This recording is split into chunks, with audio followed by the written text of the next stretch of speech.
Guys welcome back to my YouTube channel commerce stream by MD Shadan. Guys जैसा कि आप सभी को पता, हम लोग क्लास 11th अकाउंटेंसी का जो चैप्टर नंबर 2 है that is basic accounting terms ये पढ़ रहे थे। अब तक मैंने इस चैप्टर के 4 लेक्चर अपलोड कर चुके हैं, ठीक है। लास्ट वीडियो में गाइस हमने यानी कि जो हमारा पार्ट 4 था उसमें हमने डिस्कस किया था क्रेडिटर के बारे में, बिल्स पेबल के बारे में और ट्रेड पेबल के बारे में, ठीक है। तो आज की इस वीडियो में गाइस हम 3 टर्म पढ़ेंगे। फर्स्ट वन इज कैपिटल क्या होता है, सेकंड वन इज लायबिलिटी क्या होता है and third one is drawings क्या होता है। तीनों बहुत ही ज़्यादा इंपॉर्टेंट है, ठीक है। तो आइए सबसे पहले हम शुरू करते हैं कैपिटल और लायबिलिटी, एक साथ समझते हैं कि दोनों का मतलब क्या होता है। देखो यहाँ पे हमने एक डायग्राम लिया हुआ है, ठीक है, और इसका एक एग्जाम्पल के थ्रू हम समझाते हैं कि कैपिटल और लायबिलिटी का मतलब क्या है। उसके बाद हम उसकी डेफिनेशन समझाएंगे, आपको सारी चीज़ें बहुत अच्छे से क्लियर होने वाली हैं। आइए समझते हैं। देखो गाइस, जैसे मान लो आपको कोई भी फैक्ट्री इस्टेब्लिश करनी है, आपको दिख रहा होगा ये एक फैक्ट्री है, ठीक है। अब मान लो अगर ये फैक्ट्री आपको इस्टेब्लिश करनी है, मतलब मान लो एक आपको बिजनेस करना है और इस बिजनेस को यानी कि इस फैक्ट्री को इस्टेब्लिश करने के लिए मान लो 7 लाख रुपए की रिक्वायरमेंट है, ठीक है। 7 लाख रुपए की रिक्वायरमेंट है और मान लो जो इसका ओनर है, जैसे मान लो ये देखो ओनर है, तो ओनर के पास मान लीजिए सिर्फ 4 लाख रुपया है, जबकि बिजनेस के लिए कितना चाहिए, इस बिजनेस को करने के लिए चाहिए 7 लाख रुपया। लेकिन इस ओनर के पास सिर्फ कितना है, 4 लाख रुपीज़। तो ये देखो अपने पास से ले जा रहा कितना, 4 लाख रुपीज़ ले जा रहा और इस बिजनेस में लगा देगा, ठीक है। लेकिन अभी भी कितने की रिक्वायरमेंट है गाइस, अभी भी 3 लाख रुपए की रिक्वायरमेंट है। तो वो 3 लाख रुपया कहाँ से आएगा, देखो 4 लाख इसके पास था, यानी जो मालिक है उसके पास 4 लाख रुपया था, वो तो लगा देगा अपने बिजनेस में। लेकिन बिजनेस के लिए टोटल अमाउंट कितना चाहिए, 7 लाख रुपया। तो इस बिजनेस को 7 लाख रुपया अगर चाहिए, जिसमें से 4 लाख रुपया ही सिर्फ ओनर के पास है, तो बाकी का 3 लाख रुपया कहाँ से आएगा।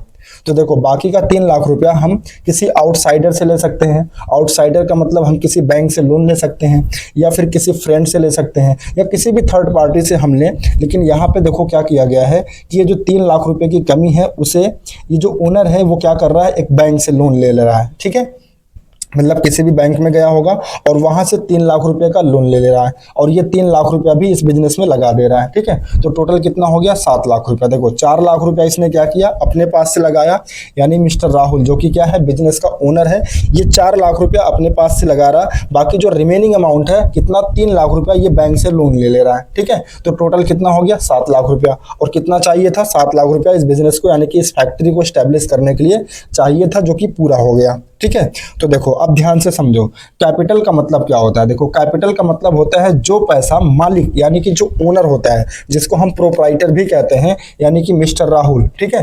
तो जो पैसा मिस्टर राहुल यानी कि ओनर यानी कि प्रोप्राइटर जो पैसा अपनी जेब से लगाता है किसी भी बिजनेस में, उसे कैपिटल बोलते हैं। तो इस 4 लाख रुपीज को क्या बोलेंगे गाइस, इसको बोलेंगे कैपिटल।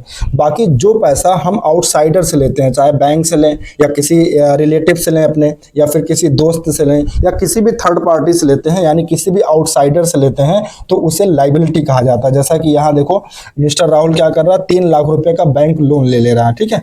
तो ये 3 लाख रुपया जो बैंक से लोन लिया जा रहा है इसको लायबिलिटी बोलते हैं। क्या बोलते हैं, लायबिलिटी। लायबिलिटी का मतलब होता है कर्जा। तो एक बात बताओ, यहाँ पे जैसे मान लो टोटल 7 लाख रुपया बिजनेस में इन्वेस्ट किया गया, लेकिन इसमें से 4 लाख रुपया तो ओनर का खुद का है, 3 लाख रुपया बैंक का है। तो ये बताओ कर्जा कितना है। अगर मैं इस मिस्टर राहुल की बात करूं तो बताओ इसका कर्जा कितना है, तो सिर्फ 3 लाख रुपया, ना कि 4 लाख रुपया। 4 लाख तो उसका खुद का है, ठीक है। तो कर्जे का मतलब होता है यानी लायबिलिटी का मतलब होता है जो हम आउटसाइडर से लेते हैं, किसी भी पर्सन से, ठीक है, चाहे वो बैंक हो या कोई थर्ड पार्टी हो। अगर उससे हम पैसा लेकर के बिजनेस में लगाते हैं, इन्वेस्ट करते हैं, तो उसको क्या बोलते हैं, लायबिलिटी बोलते हैं, ठीक है। आई होप आपको समझ में आ गया होगा। एक बार फिर से समझा देता हूं। कैपिटल का मतलब होता है जो पैसा बिजनेस में ओनर इन्वेस्ट करता है, यानी कि ये जो मिस्टर राहुल है ये अपने पास से कितना इन्वेस्ट कर रहा है, 4 लाख रुपीज। तो इस 4 लाख रुपीज को क्या बोलेंगे, कैपिटल बोलेंगे। और जो पैसा हम आउटसाइडर से लेते हैं, जैसे कि इसने देखो क्या किया है, 3 लाख रुपया बैंक से लिया है, तो ये 3 लाख रुपया क्या कहलाएगा, लायबिलिटी। लायबिलिटी का मतलब होता है कर्ज, जिसे बाद में वापस भी करना होता है, ठीक है। तो आइए अब इसकी डेफिनेशन देख लेते हैं। देखो यहाँ पे लिखा हुआ है कैपिटल का मतलब होता है, यहाँ देखो लिखा the amount invested by the proprietor. Proprietor का मतलब क्या होता है? ओनर, यानी जो पैसा इन्वेस्ट किया जाता है किसके द्वारा? प्रोप्राइटर यानी कि ओनर के द्वारा, यानी कि मालिक के द्वारा, इनटू द बिजनेस, बिजनेस में, तो उसे क्या कहते हैं? कैपिटल बोलते हैं। ठीक है, दूसरी जो सबसे इंपॉर्टेंट बात है वो ये ध्यान रखिएगा, यहाँ लिखा हुआ it may be in form of money, यानी कि कैश के फॉर्म में भी हो सकता है वो पैसा, या फिर असेट के फॉर्म में हैविंग मोनेटरी वैल्यू, जिसकी अपनी कोई मोनेटरी वैल्यू होती है। यानी कि ये जो प्रोप्राइटर है ना, एक बार फिर से मैं आपको एग्जांपल दिखाना चाहूंगा, ये जो मालिक है ये अपने पास से अगर मान लो कैश लगाता है, जैसे ये देखो कैश ले जा रहा है अपने बिजनेस में लगा रहा है 4 लाख रुपया, तो इसको तो कैपिटल बोलते ही बोलते हैं। लेकिन अगर मान लो ये अपने पास से कोई असेट लगा देता, ठीक है, जैसे मान लो इस फैक्ट्री को चलाने के लिए, जैसे मान लो फैक्ट्री है तो जाहिर सी बात है प्रोडक्शन होगा, ठीक है, किसी भी चीज का, मान लो उसमें वो क्या करता? मशीन लगा देता। ठीक है, क्या लगा देता? मशीन लगा देता, मान लो 5 लाख रुपए की। तो ये 5 लाख रुपए की जो मशीन लगाई जाती इस मालिक के द्वारा, यानी कि ओनर के द्वारा, उसे भी हम किसका पार्ट मानते? कैपिटल का पार्ट। यानी कहने का मतलब ये है कि कोई भी ओनर, ठीक है, जो अपने बिजनेस में पैसा इन्वेस्ट करता है वो कैश के फॉर्म में भी इन्वेस्ट कर सकता है या किसी भी असेट्स के फॉर्म में, फर्नीचर हो गया, मशीन हो गया, लैपटॉप हो गया, कुछ भी जो भी असेट्स के फॉर्म में इन्वेस्ट किया जाता है जिसकी अपनी एक मोनेटरी वैल्यू होती है। ठीक है, जैसा कि मैंने कहा, इसने मान लो अगर मशीन लगा दे रहा 5 लाख रुपए की, तो इसका टोटल कैपिटल पता है कितना माना जाएगा?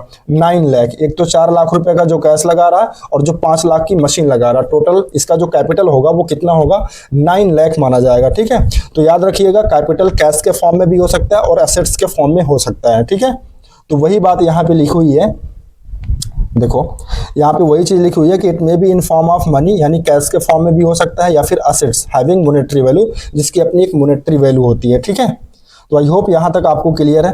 थर्ड पॉइंट लिखा हुआ है capital is also known as net worth. याद रखिएगा, कभी कभी एमसीक्यू में पूछ लेता है कि कैपिटल का दूसरा नाम क्या होता है, तो याद रखिएगा कैपिटल का ही दूसरा नाम क्या होता है? नेटवर्थ, या जिसको ओनर्स इक्विटी कहते हैं, या फिर जिसे नेट असेट्स कहते हैं। तो इतने नामों से कैपिटल को जाना जाता है। यानी कैपिटल तो अपने आप में एक पार्ट है ही है, लेकिन कैपिटल को किस नाम से और जाना जाता है? नेटवर्थ के नाम से, या फिर ओनर्स इक्विटी के नाम से, या फिर नेट असेट्स के नाम से जाना जाता है। ठीक है, और एक सबसे इंपॉर्टेंट चीज देखो, यहां पे एक फार्मूला लिखा हुआ है, कैपिटल का मतलब होता है असेट्स माइनस आउटसाइड लायबिलिटीज। ठीक है, देखो जैसे अगर मैं इस एग्जांपल को फिर से आपको दिखाऊं, देखो 4 लाख रुपया का कैश लगाया था मालिक ने इस बिजनेस में, ठीक है, और 3 लाख रुपए का कैश बैंक से लिया गया था। तो अगर मैं टोटल असेट्स की बात करूं, यहाँ पे टोटल इस बिजनेस के पॉइंट ऑफ व्यू से कि इस बिजनेस में बताओ टोटल असेट्स कितना हुआ, एक सेकेंड, अगर मैं इस बिजनेस के पॉइंट ऑफ व्यू से बात करूं कि इस बिजनेस में बताओ टोटल असेट्स कितना हुआ, तो देखो 4 लाख का कैश मालिक ने दिया है और 3 लाख रुपया बैंक से लोन लेकर के, यानी टोटल इस बिजनेस में कैश कितना आ रहा है? 7 लाख रुपया। तो जो कैश होता है ना वो असेट्स होता है, यानी असेट्स यहाँ अगर देखा जाए तो वो कितना है? 7 लाख रुपया।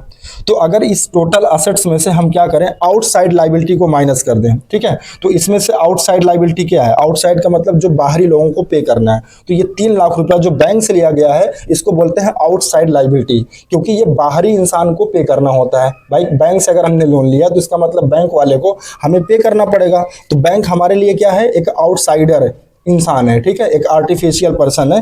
तो ये 3 लाख रुपया जो हमें बैंक को वापस करना पड़ेगा इसको बोलते हैं आउटसाइड लायबिलिटी। तो अगर इस 7 लाख में से 3 लाख रुपया माइनस कर दें तो हमें पता क्या मिल जाएगा? कैपिटल मिल जाएगा। तो 7 लाख में से 3 लाख माइनस कर दें कितना आएगा? 4 लाख, और 4 लाख क्या था? कैपिटल था।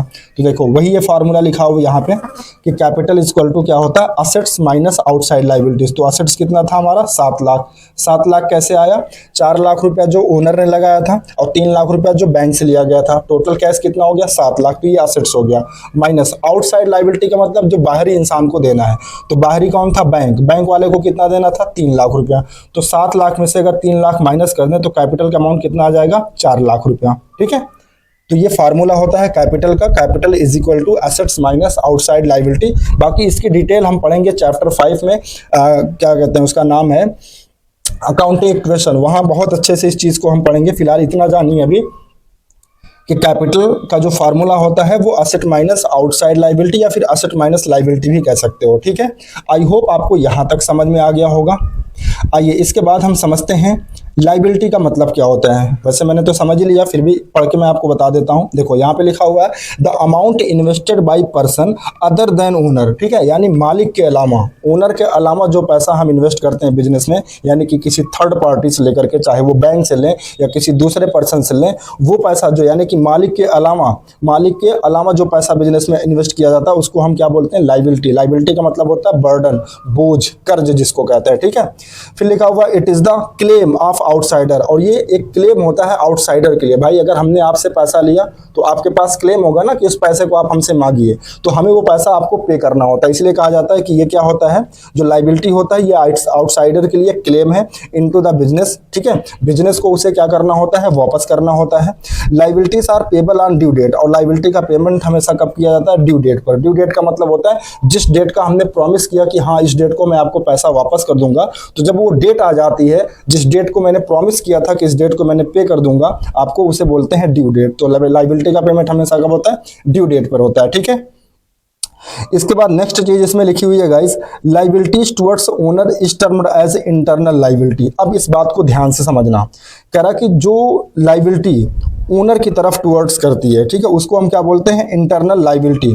अब एक चीज ध्यान से मेरी समझो, देखो जब हम अकाउंटिंग की बात करते हैं, आगे मैं आपसे बताऊंगा, डिस्कस करूंगा, अकाउंटिंग हमेशा बिजनेस के पॉइंट ऑफ व्यू से होती है, ठीक है। यानी जो हमारा बिजनेस होता है उसको हम एक सेपरेट एंटिटी मानते हैं, ठीक है, इट्स ओनर के अलावा, मतलब ओनर अलग होता है बिजनेस में और जो बिजनेस होता है वो अलग होता है। तो अगर इस बिजनेस के नज़रिए से देखा जाए तो दोनों लाइबिलिटी है। 4 लाख रुपया जो ओनर दिया है वो भी लाइबिलिटी है, और 3 लाख रुपया जो बैंक से लिया गया है वो भी लाइबिलिटी है। यानी बिजनेस को टोटल 7 लाख रुपया पे करना है, जिसमें से 4 लाख ओनर का है और 3 लाख बैंक का है। तो बिजनेस जो पैसा मालिक को वापस करेगा, यानी ये 4 लाख रुपया जो मालिक ने लगाया है, इसको बोलते हैं इंटरनल लाइबिलिटी। क्यों? क्योंकि जो मालिक होता है वो बिजनेस का अंदर का होता है, और जो पैसा हमें आउटसाइडर को देना होता है, यानी कि जो पैसा हमें बैंक वाले को देना है, उसको बोलते हैं एक्सटर्नल लाइबिलिटी। एक्सटर्नल का मतलब जो हमें बाहरी इंसान को पे करना है, ठीक है।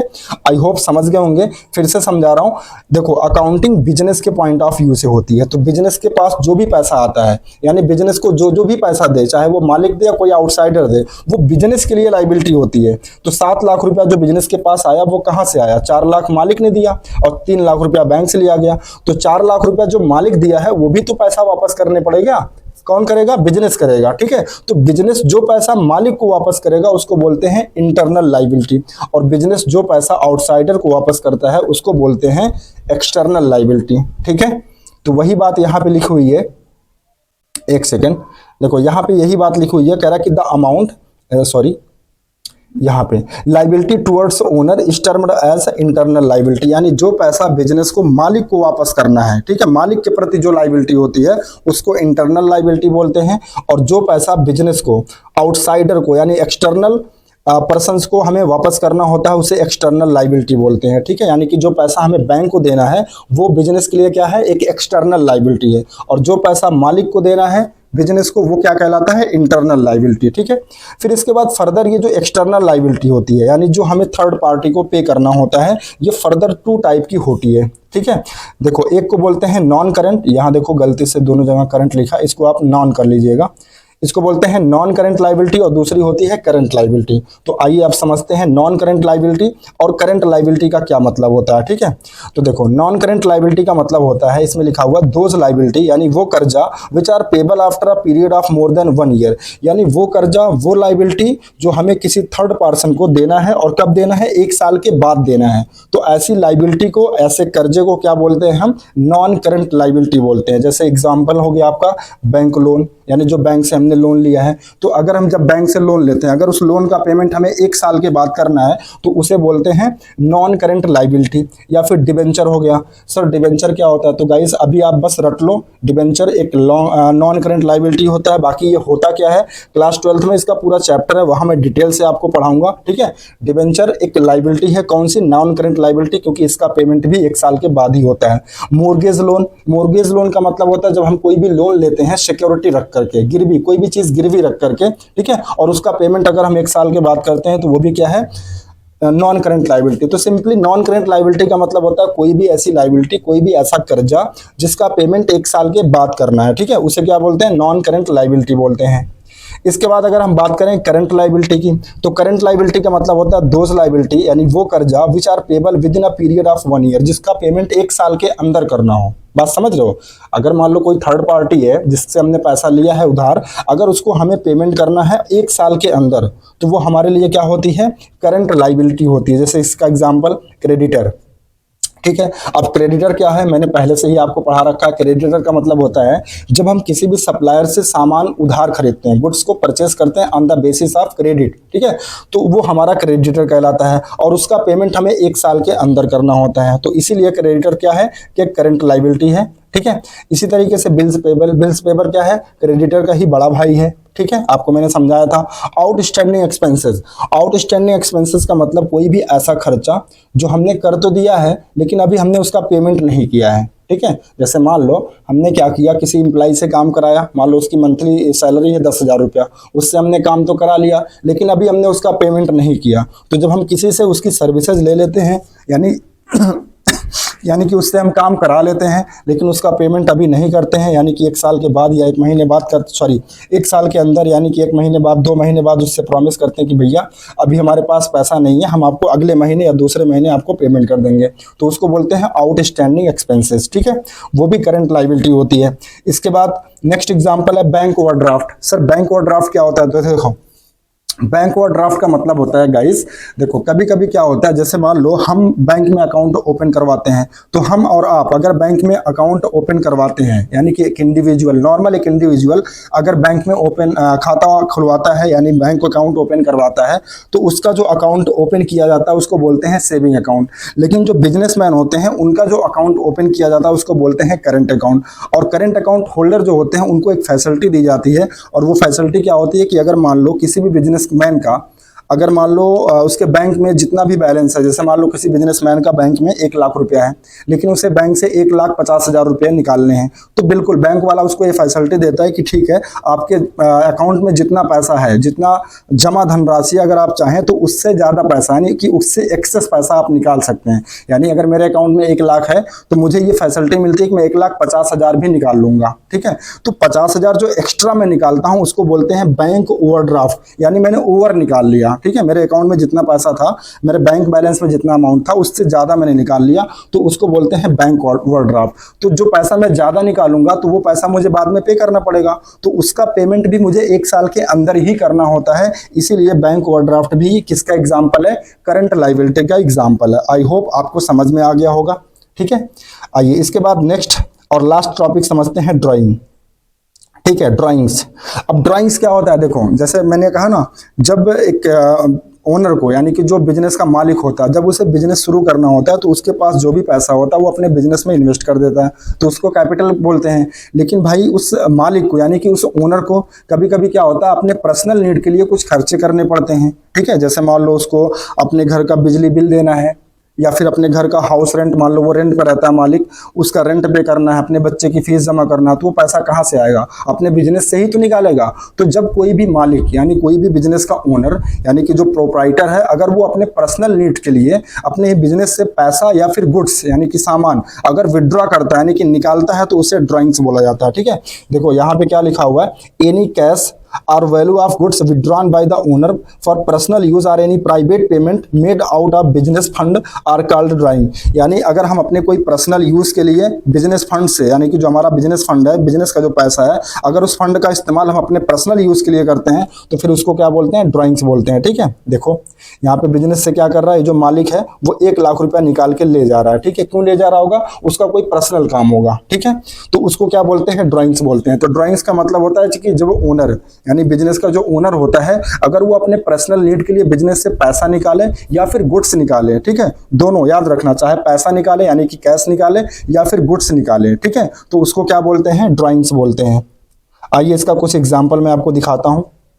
सबसे पहले ड्राइंग का मतलब क्या होता है? It is the amount withdrawn, ठीक है, यानी कि अगर हम अमाउंट निकालें, यानी कि कैश निकालें या फिर गुड्स या फिर कोई सामान निकालें, टेकन बाय द प्रोप्राइटर, यानी कि मालिक के द्वारा, ओनर के द्वारा, फॉर देयर पर्सनल यूज के लिए, तो उसे क्या बोलते हैं? ड्राइंग्स बोलते हैं, ठीक है। दूसरी चीज कह रहा है, drawings reduce the capital of owner. बिल्कुल भाई, मान लो कोई मालिक है, वो अपने बिजनेस में 1 लाख रुपया लगाया था, तो ये उसका कैपिटल हो गया। फिर मान लो उसने क्या किया, 30,000 रुपया उस बिजनेस में से निकाल लिया अपने पर्सनल नीड के लिए, तो अब उसका कैपिटल कितना बचा, 70,000। ठीक है, पहले कैपिटल कितना था, 1 लाख, और जब 30,000 उसने निकाल लिया तो कितना बचा, 70,000। तो इसका मतलब क्या हुआ, उसका कैपिटल रिड्यूस हो गया।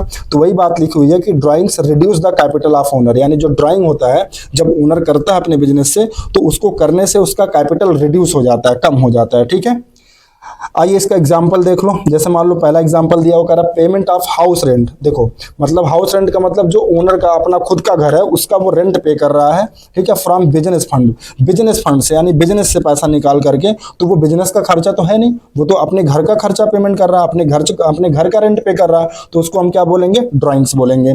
दूसरा एग्जाम्पल है payment of owner daughter school fees from business fund. मान लो कोई ओनर है, उसकी बच्ची है, वो किसी स्कूल में पढ़ती है, उसकी फीस जमा करना है, तो वो अपने बच्चे की फीस जमा करने के लिए कहां से फंड निकालेगा, बिजनेस से। तो अब ये बिजनेस का तो खर्चा है नहीं, ये तो उसकी बच्चे का यानी कि उसका पर्सनल खर्चा है, जबकि वो अपना पर्सनल खर्चा वो कहां से कर रहा है, बिजनेस के फंड से कर रहा है, यानी बिजनेस से पैसा निकाल करके कर रहा है, तो उसे क्या बोलेंगे, ड्राइंग्स बोलेंगे। ठीक है, तो आई होप गाइस आपको समझ में आया होगा जो 3 टर्मिनोलॉजी आज मैंने डिस्कस की। पहली आपको कैपिटल समझ में आया होगा, ठीक है, दूसरा में जो मैंने डिस्कस किया लायबिलिटी क्या होता है, तीसरा ड्राइंग्स। एक बार फिर से मैं ब्रीफ में बता देता हूं, कैपिटल का मतलब क्या होता है गाइस, इस डायग्राम के थ्रू बता देता हूं एक बार फिर से मैं आपको, ठीक है, आपका रिवीजन हो जाएगा। ये रहा, ठीक है। देखो कैपिटल का मतलब होता है, जैसे मान लो कोई बिजनेस है, उस बिजनेस को शुरू करने के लिए जितना भी पैसा चाहिए होता है, जैसे मान लो इस बिजनेस को यानी कि इस फैक्ट्री को लगाने के लिए 7 लाख रुपया रिक्वायर है, तो ये 7 लाख रुपया बिजनेस में मालिक अपने पास से भी लगा सकता है या किसी बाहरी इंसान से भी पैसा लेकर के लगा सकता है। तो यहाँ पे क्या हुआ था कि जो ओनर है यानी कि मिस्टर राहुल जो कि बिजनेस का मालिक है, वो अपने पास से 4 लाख रुपया लगाया इस बिजनेस में और 3 लाख रुपया बैंक से लिया। ठीक है, तो टोटल कितना हो गया, 7 लाख रुपया। तो जो बिजनेसमैन होता है यानी कि जो ओनर होता है, जो मालिक होता है, वो जो अपना पैसा इन्वेस्ट करता है बिजनेस में उसको कैपिटल बोलते हैं। और जो पैसा वो बाहर से लेता है यानी कि बैंक से मान लो लोन ले लिया और उस पैसे को अगर बिजनेस में इन्वेस्ट कर रहा है यानी किसी आउटसाइडर का पैसा अगर हम बिजनेस में लगाते हैं तो उसे लायबिलिटी बोलते हैं यानी कि कर्जा बोलते हैं। ठीक है, और ड्राइंग्स का मतलब क्या होता है, ड्राइंग्स का मतलब होता है कि जब कोई बिजनेसमैन अपने पर्सनल नीड के लिए बिजनेस से पैसा निकालता है, विड्रॉ करता है, ठीक है, विड्रॉ करता है, तो उसे क्या बोलते हैं, ड्राइंग्स बोलते हैं। आई होप ये तीनों टर्मिनोलॉजी यानी कि कैपिटल, लायबिलिटी और ड्राइंग्स, तीनों में क्या डिफरेंस है, ठीक है, वो आपको समझ में आया होगा।